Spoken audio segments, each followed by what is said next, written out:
And welcome back to SA Sports Show. Barry, we're going to be talking SNFL, but unfortunately not too much about the Magpies. So No. Is that Magpies, okay? no, the Magpies are okay. Because we've got the head coach of Nord Football Club, Jarrod Cotton. Welcome. Hi guys. Doing very well. I mean, at the start of the year, I think you were like 1-3, and you've just turned it right round. Fantastic. Yeah, I thought our first round against Sturt was a close loss, and we actually played some pretty good footy. Round 2, we had a good win against South, and then against North Adelaide and Glenelg, we played some pretty ordinary footy. But we had some new players for the club. It took a bit of time to gel, and since that point, we've played some really good footy. People don't get that, do they? At times, when you do recruit players in from other clubs, people don't get it. That these players do take time. Might be very good players where they've come from, but they're into a new environment, a new team, probably new game plan. Don't know how Jarrod Cotton kicks or whatever. So it does take a little while for these boys to get in. Without doubt. And we had also this getting delisted from an AFL club mental point of view as well. So Michael Talia came to the club this year. Declan Hamilton, who came from the Western Bulldogs. And again, so they're trying to find their way again in the world, let alone playing football. So adjusting to a new club and also to life out of an AFL environment. So that takes a little bit of time to adjust to as well. Is there plenty of juniors knocking on the door at pre-season time as well? Because I mean, Nord's always been very strong in their junior. Without doubt. So our reserves are equal top of the minute as well. Right. So they're travelling really well, and we've got some really good kids coming through that grade as well. So like a Brody Carroll or Jim Sivior. So we've got some players that are really pushing our senior players, and I think you'll find in most successful clubs, the reserves are pushing the senior players and making them accountable for their position, which is happening at the minute. They're a good side. They're a good club, a big, strong club, Nord. But you've got now a run into the finals. You're sitting top at the minute. You got a pretty tricky run. I don't know how you feel about it, but Centrals, followed by North and South. South away.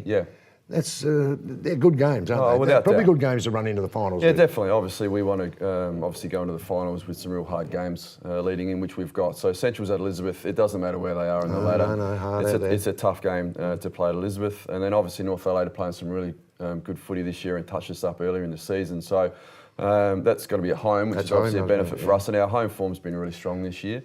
But and then you go to Noarlunga. So we got the northern, and then we got the southern trip. So and that's always a tough place to play footy as well, and they've had a really consistent year too. So you're right, the next 3 games are really important for us. If we can get some wins there and finish top, that gives you a really good advantage going into the finals.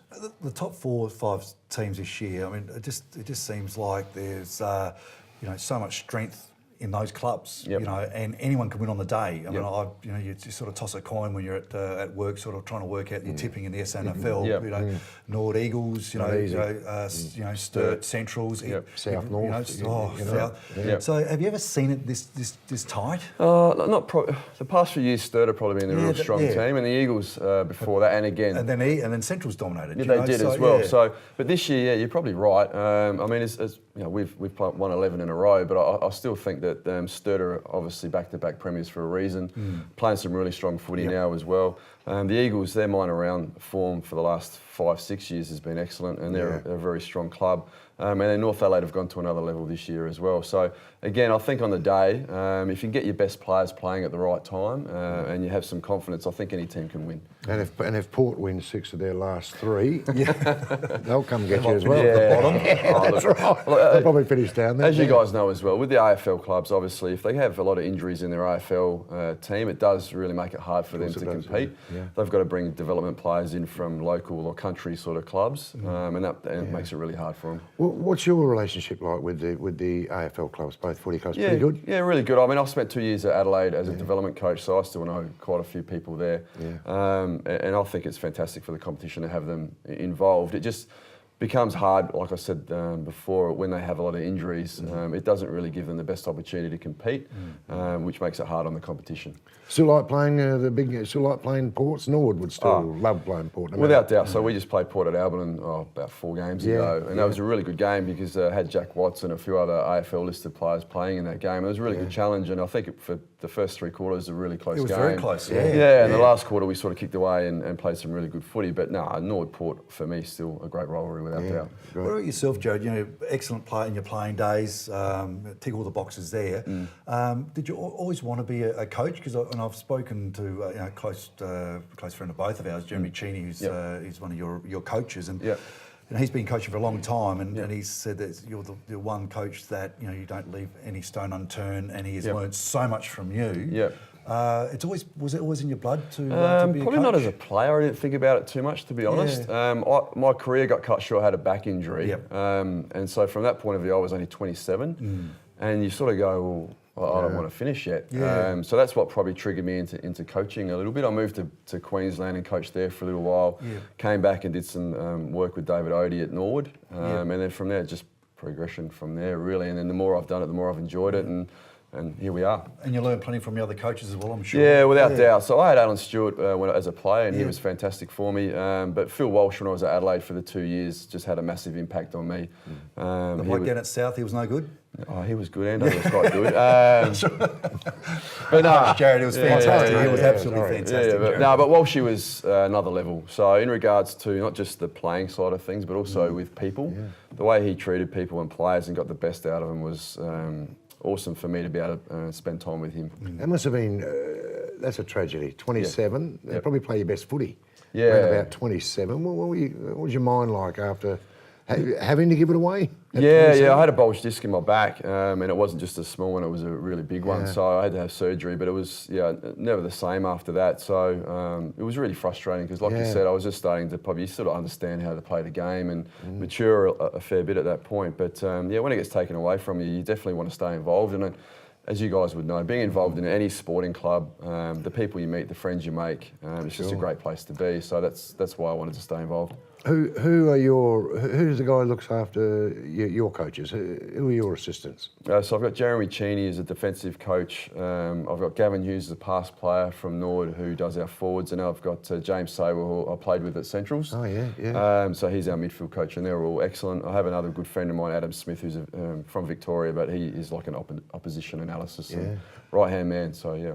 So what about? I mean, you've come now from an AFL background as a coach, and you've spent plenty of time there, and you've gone into the SNFL, and you're obviously doing very well, and you're knocking the door for a flag this year. And is that something that you're really inspired to get back into the AFL system in a different way, or at the moment you focus on? Yeah, at the moment probably focus. Yeah, I've got 2 young kids, and obviously AFL goes to another level with your time commitments. So that's probably why I went back and wanted to get involved at Norwood again. But yeah, at some point I probably would like to get back involved at the AFL. But right now, Norwood's a fantastic place to be. I'm learning every day. When you run a club, it's a learning environment, as you know. And how many in a row again? 11. 11 in a row, yeah. okay. So, But it's all about, for now, it's just enjoying what I'm doing. And then making sure I get the best out of myself, but also the best for the football club, and make sure we're travelling and improving all the time. And then whatever happens after that will happen. So. How's your list? In regards to player-wise? Yeah, not too bad. Fresh, not too many injuries? No, we've got probably Alex Giorgio is the one, and Michael Talia is probably another one. But apart from that, we've been really blessed in regards to keeping our best players playing. I was going to say, a couple of good players out there. there. Mitch Grigg, Panos, Shenton, Lewis Johnson, Matty Nunn, they've all played the majority of the game. So when you keep your best players playing in any team that you're involved in, it gives you the best opportunity. So like Adelaide this year, they've had so many injuries, it's really hard to get any consistency and form going. But with us, obviously when you get your best players playing all the time, you have a better chance of winning. You've recruited well. Yes. You recruited very well, really. When you look at your list, Norwood have done a really good job here. Yeah. Was it a need recruiting, or was it just... The thing, everyone looks at our recruits, but we actually lost 5 premiership players as well. So that was something that we needed to put back into the footy club, and you don't easily come by premiership players. But a key defender, so that's why we looked at Michael Talia. Declan Helman is a really smart forward who we thought we needed as well. We got Will Abbott, who was playing in the amateurs, who's a real hard inside mid that we thought we needed to stock up there as well. He's from Odd Ignatius? Yes. Super player, really good player, dominated amateur league. Yeah, he won the medal there, and he's a really strong that's really character. good. Yeah, he's playing some excellent footy. He's a mature, so he's 25, so he was able to come straight in. Mitch Wilkins came back to the club. Luke Sermon, who's a really big player, came back from Hawthorn last year. So there was a few Norwood-based people that have come back as well. That's really important, isn't it? Because I'm sure that the kids that come up, in the different age groups, know that we're not just getting players from the AFL, we're getting some of our players back.